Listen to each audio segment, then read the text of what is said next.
So the last part of last class, we discussed latches, and they are transparent while in particular the D latch, while the enable is high, any change on the D line will be reflected on the outputs. Now a flip-flop is a little bit different.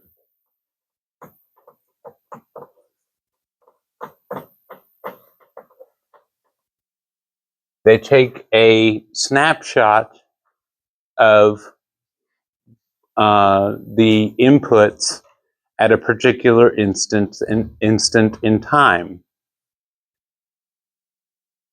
With latches,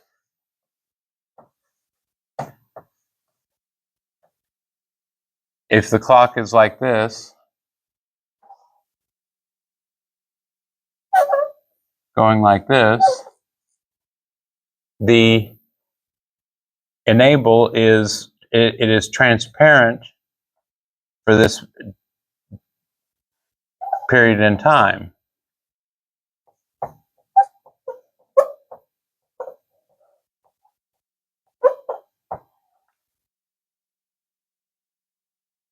And it is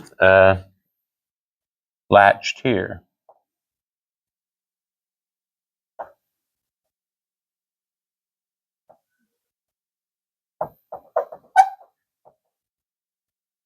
All right. Now with the flip-flop, if the clock is going like so, it only has one of two. It's only going to reflect the output from the input at a particular instant in time. If it is here, it is positive edge triggered.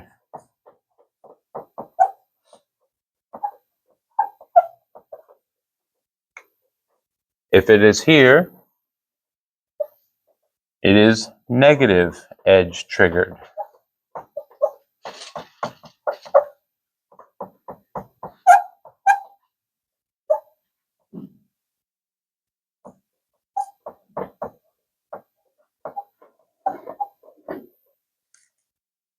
So it only, when the clock goes high for a positive edge triggered flip-flop, when the clock goes high, at that instant it takes a snapshot of the input and reflects that on the output. With a negative edge trigger, it takes the snapshot as the edge of the clock is coming down, going negative. So it's only at those, and all the rest of the time it's latched. Whether the clock is high or low, the output does not change. Does not reflect the input, the D input, or the inputs in general, if you're talking about other types of flip-flops, but we'll get into that in a little bit. So, how does that work? Let's see here. Let me give a. So a D flip-flop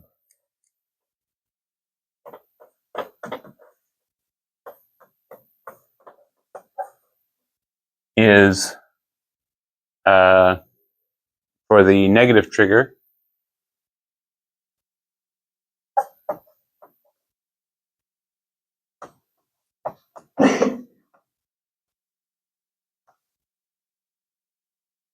You take two D latches,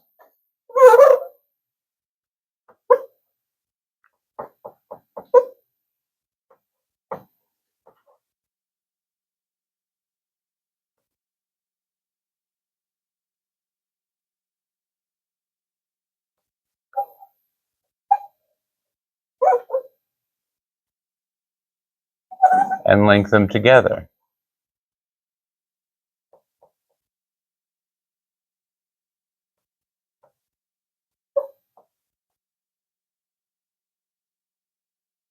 And so you have D, clock, Q, and Q prime.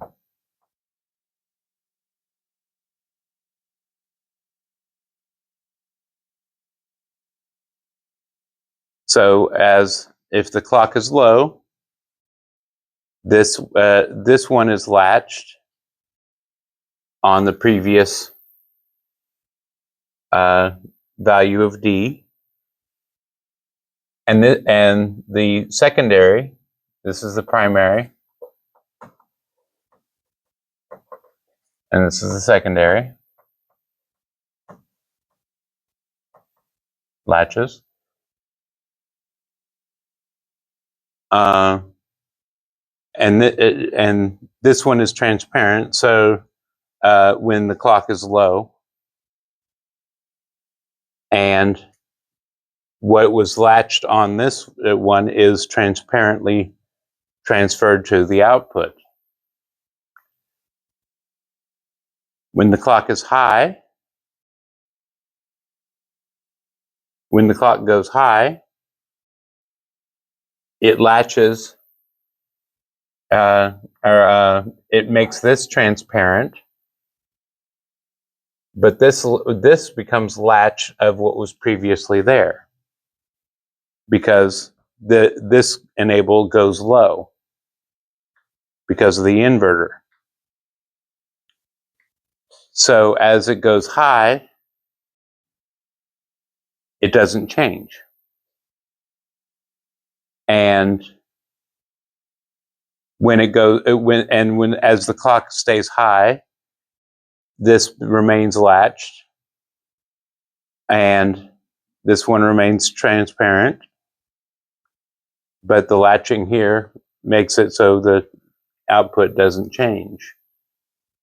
When the clock transitions to low,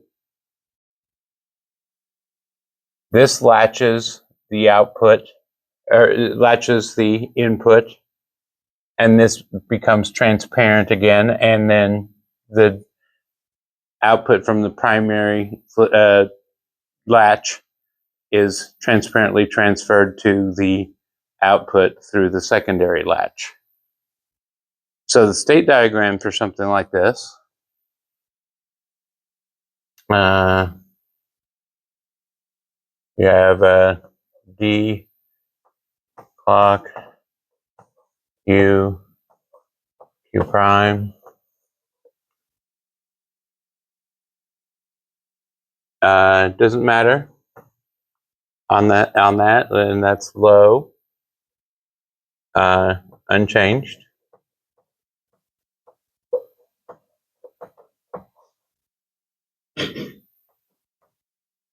And that's go to, this is, the symbol is for an indication to a going high. That's also unchanged.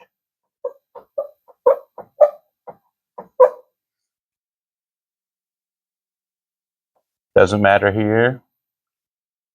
And high, again, unchanged.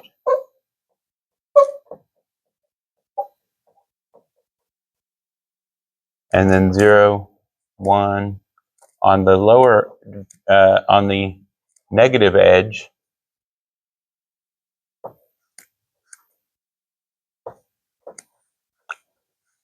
it will transfer the D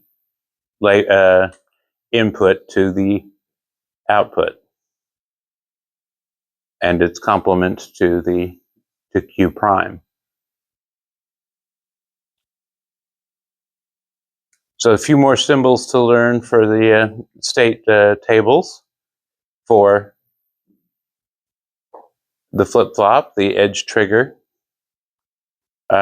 what happens at the edge of a transition of the clock.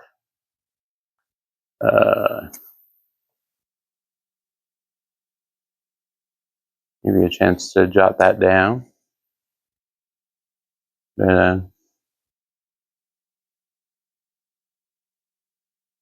the positive edge trigger is a little bit more complicated.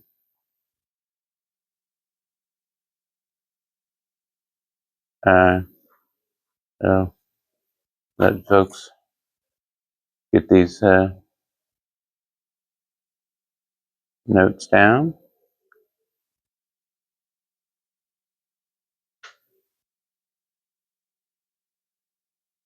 All right. And so the D flip-flop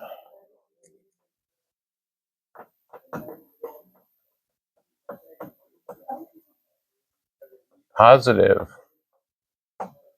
triggered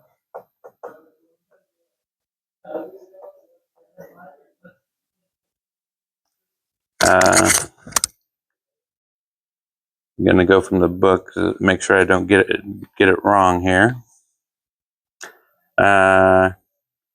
You have 4 NAND gates.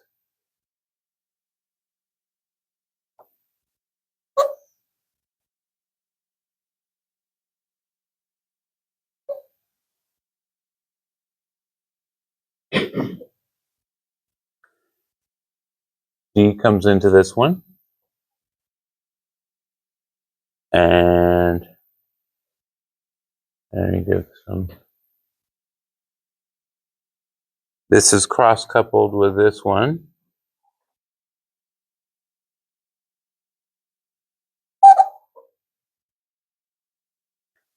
And come on.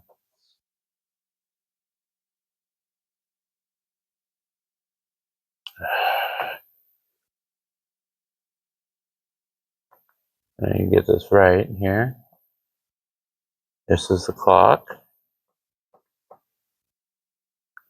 And this is cross-coupled with this one. This is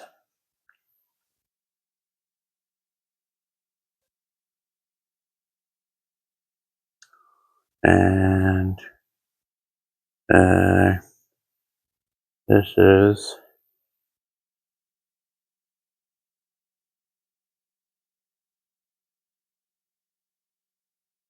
cross-coupled with that one. So, did you stop it? And then,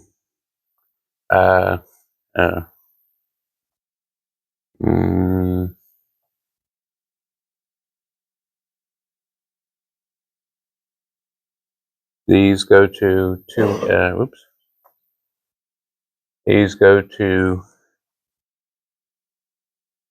2 more NAND gates.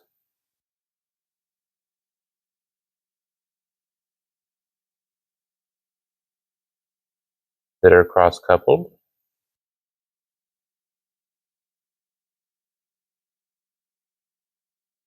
And those are the Q and Q prime. I think that's everything.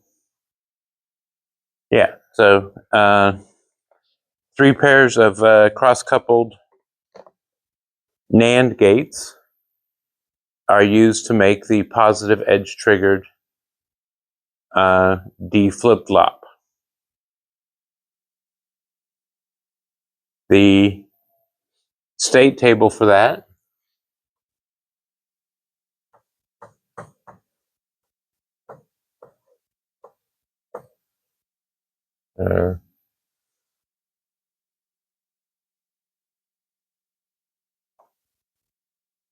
Q prime.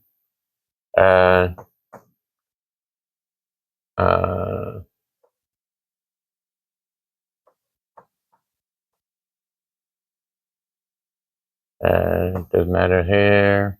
For the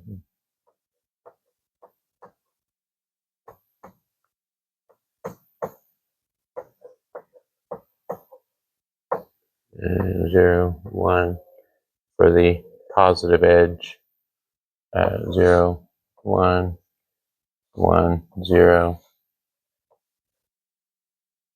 like so. I'm not going to bore you with tracing through all the possible combinations of what could happen through 6 different gates. If you feel the urge to do that sort of thing, feel free. But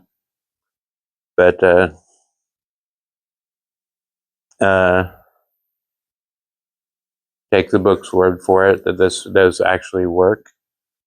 But at the rising edge of the clock, D will be transferred to Q and the inverse to Q prime. And all other times it is unchanged, whether the clock is falling, is high or low. So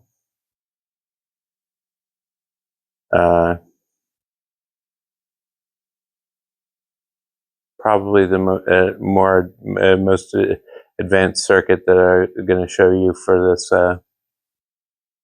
class. That and the multiplier. But the D flip-flop is very commonly used. I believe it is the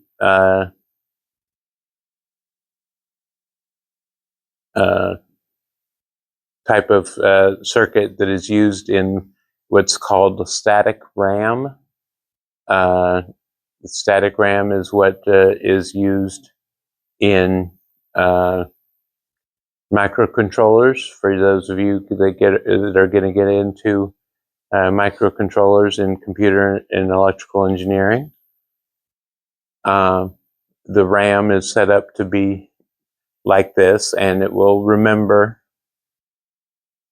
the D will be remembered on Q and its inverse on Q prime as long as it has power. So it is a volatile form of memory, meaning you lose its power and you lose your memory, as opposed to a hard drive or a static solid state drive, flash drive, that sort of thing, where you remove power and it still remembers what's stored there. But this is as opposed to dynamic RAM, which is simpler, but a more simple circuit, but more difficult to deal with and is not as fast. Static RAM is typically faster than dynamic RAM and doesn't need to be refreshed like dynamic RAM does.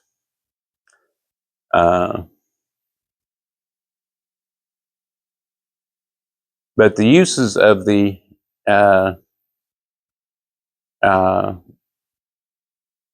D flip-flop don't end with memory.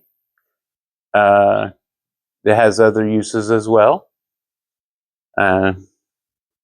They're used to create what's called a T flip-flop, which I'm letting everybody, I'm waiting for people to keep writing things down, and I'll show you what a T flip-flop does.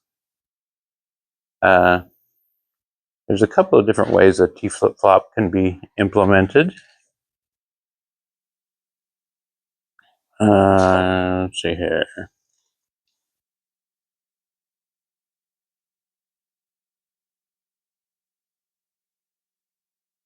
Oh, I should put up here on the edge-triggered flip-flops. The symbol for that is the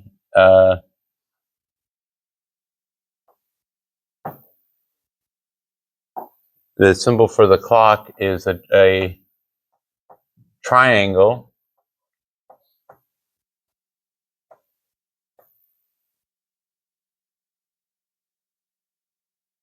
That is an indication for the symbol used for a positive edge triggered flip-flop, D flip-flop. The negative edge triggered, which you don't see as often, is the triangle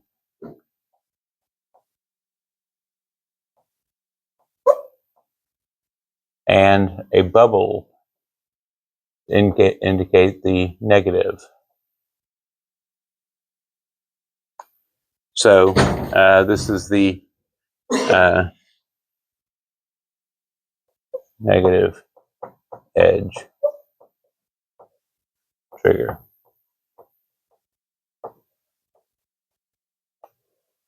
So the triangle here indicates that it's a clock and edge triggered as opposed to enabled, an enable, latch enable.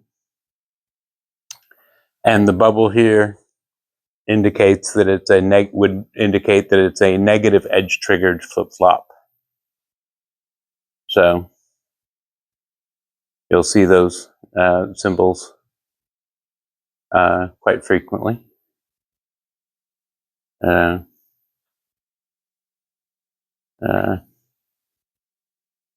You'll see folks writing here.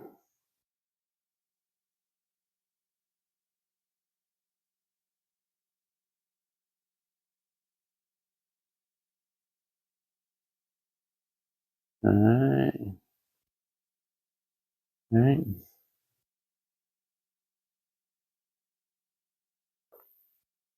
Got pictures taken, got notes written down.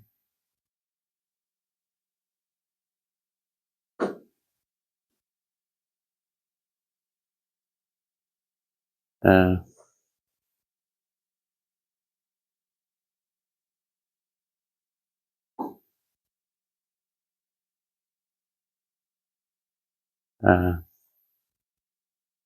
right, so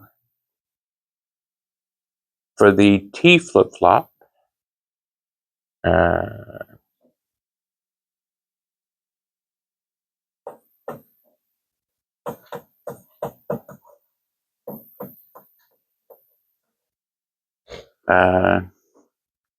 it is a D flip-flop that feeds back into itself through a exclusive OR gate.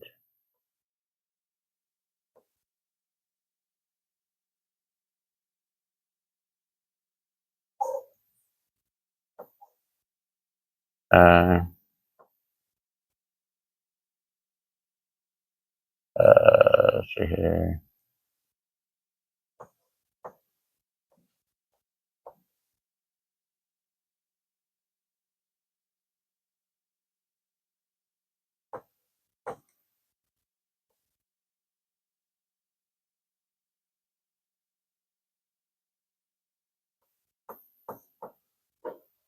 And we got Q and Q prime.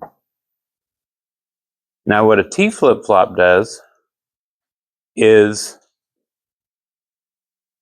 at the rising edge of the clock, if there is a signal here coming in, it will toggle the output. I'm sorry, I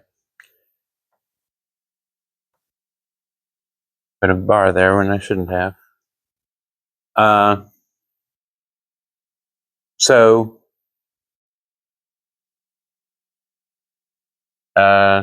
let's trace this through here. T clock Q prime. All right. So if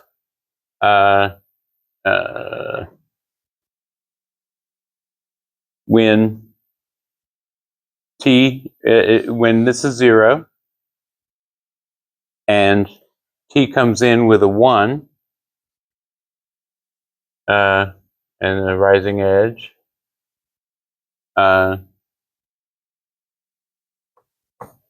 it will toggle. And with 0, no change.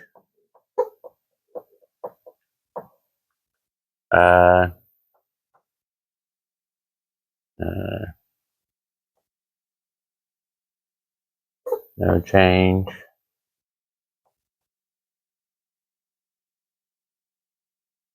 No change. And no change.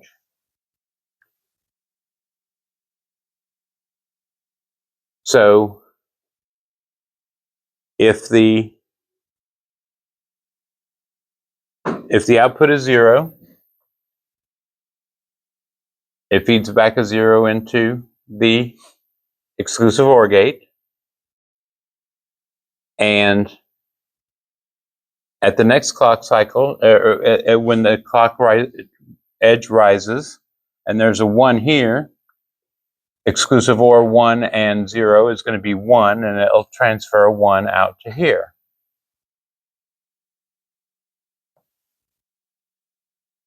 Which makes this a 1, and the next clock edge, if this is a 1, 1 exclusive OR with 1 is going to be 0, so it will pass 0 through,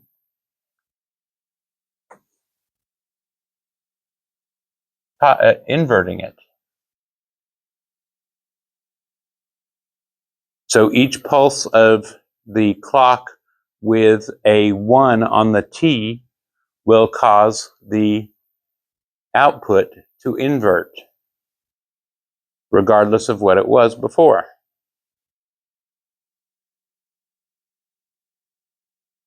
And as it happens, say this is your T,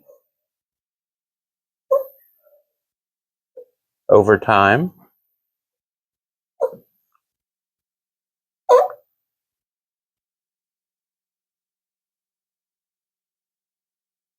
at the first one it'll go up, and it goes down. It will stay high.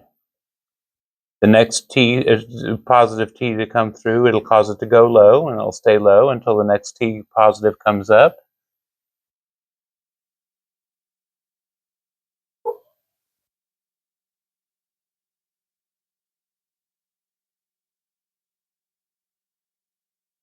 Now, what does that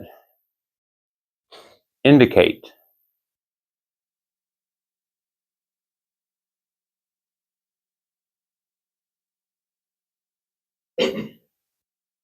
What's the relationship between this waveform and this waveform?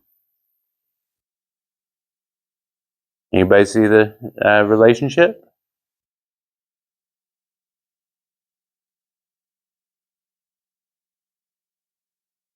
The frequency here is halved here. It is a frequency divider.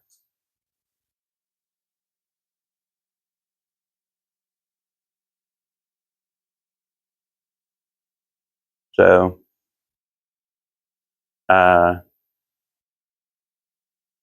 you can have a signal come through, and as it the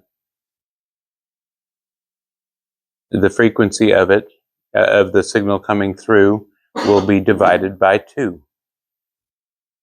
And you could string these together, so you can have a frequency, have this output here go to the next T flip-flop and divide by 4. Go to another flip-flop and it would divide by 8, etc. So if you need to slow down a clock cycle by a power of 2, you can string together the T flip-flops and reduce the frequency of a clock signal.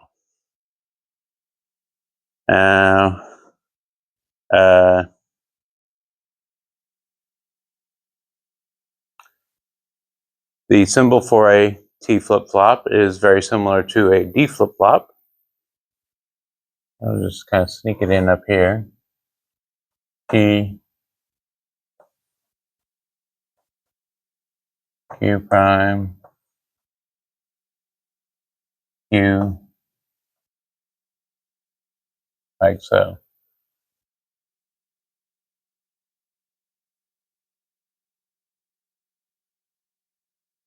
I forgot to put the bubble on the Q prime output on the D flip-flops, but they're inverted as well.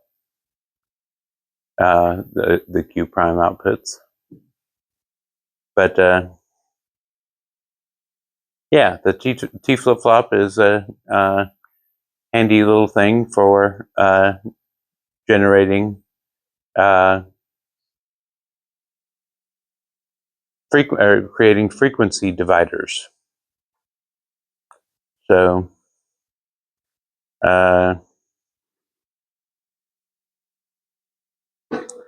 there's another kind of flip-flop. You don't see, it used to be fairly common in some electronics, and you might still see it in some legacy designs.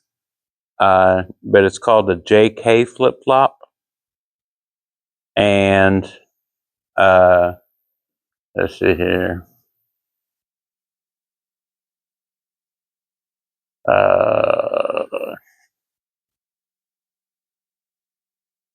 Let's see here. What's the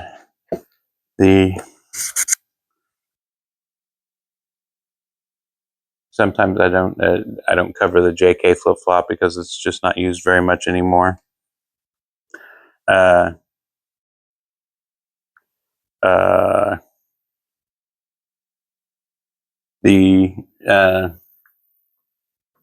JK flip-flop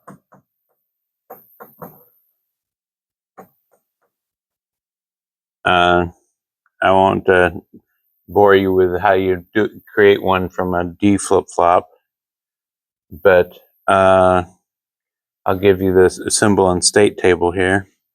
The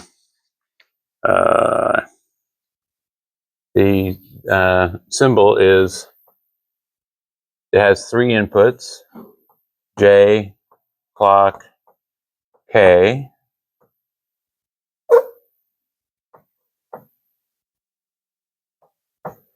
Q prime output, and it's edge triggered. And the state table, whoops.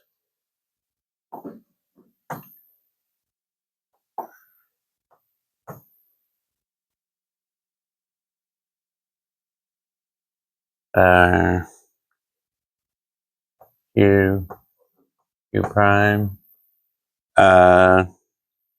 This is all rising edge. 0, 0 is unchanged.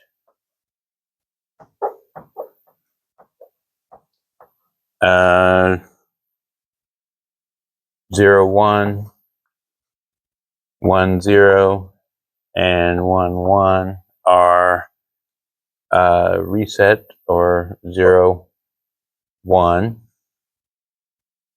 and set, and toggle,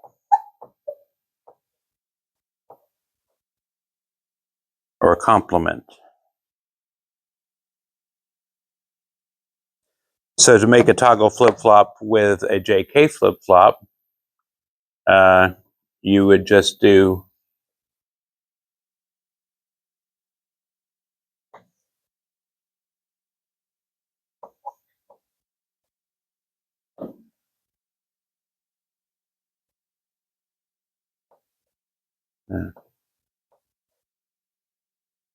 uh,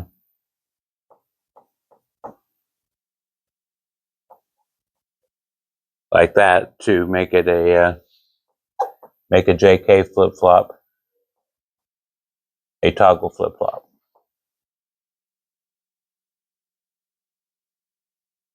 The circuitry to make a JK flip-flop is a little bit more complex than the D flip-flop. So the D flip-flops are not typically used the JK flip-flops are not typically used anymore because they take up more space in an integrated circuit. But like I said, in some legacy systems you might still see them, and that sort of thing.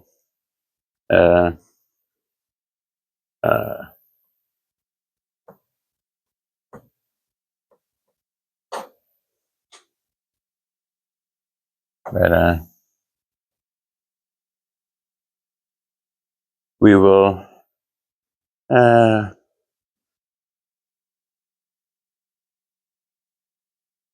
and we might as well call it a day there, and we'll get into counters and shift registers next time. But yeah, Tuesday will be our last lecture. Thursday class will be canceled because of the senior design project presentations. I invite you to come and see those presentations, see what the seniors have come up with over the past semester or year, depending on which presentation. I believe they start at 9 a.m. on next Thursday in this room. So, and they'll go until typically about 2 o'clock in the afternoon. So if you want to stop by and see what types of things electrical, computer, and biomedical engineering students do for senior projects, please stop by. In the meantime, have a good day. See you on Tuesday.